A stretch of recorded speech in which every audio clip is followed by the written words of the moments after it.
मांसाहार करना चाहिए या नहीं करना चाहिए, किसी ने पूछा। मांस कोई खाने की चीज है क्या?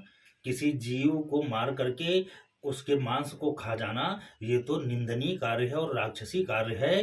अब कुछ जीव जंतु ऐसे होते हैं जिनके लिए ये उनका प्रिय भोजन होता है, तो भगवान ने उनको उस योनि में पैदा करके उनको ये कुकत्र करने के लिए ही पैदा किया है। लेकिन अगर आप मानव योनि में पैदा होकर के अच्छे परिवार में अच्छे संस्कारवान होकर के भी अगर इस मांस भक्षण को करते हैं, मांस भक्षण करते हैं, तो फिर आप मनुष्य कहाने लायक नहीं है।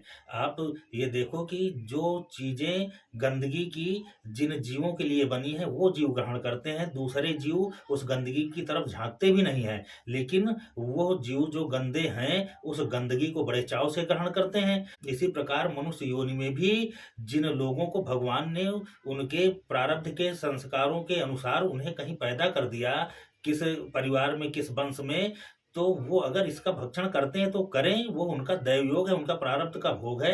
लेकिन आप श्रेष्ठ वंश में, श्रेष्ठ कुल में और श्रेष्ठ संस्कारों से युक्त होकर के भी अगर मांस भक्षण करते हैं तो आप मनुष्य कहाने के लायक नहीं है। और श्रेष्ठता किसी जाति में बंधी हुई नहीं है, श्रेष्ठता तो हर जाति में है। लेकिन आदमी श्रेष्ठ बनना चाहता है कि नहीं? श्रेष्ठ वर्णों में पैदा होकर के, श्रेष्ठ जातियों में पैदा होकर के भी लोग अगर कुकृत्य करने लगे तो वो अति निंदनीय और नीच हो जाते हैं। इसी तरीके जो जो जातियां हैं जिन्हें छोटी जाति कहा जाता है, उन जातियों में पैदा होकर के भी चूंकि व्यक्ति के बस में जन्म और मरण नहीं है, इसलिए प्रारब्ध के अनुसार ही उसे कुलवंश और परंपरा जातियां मिलती हैं।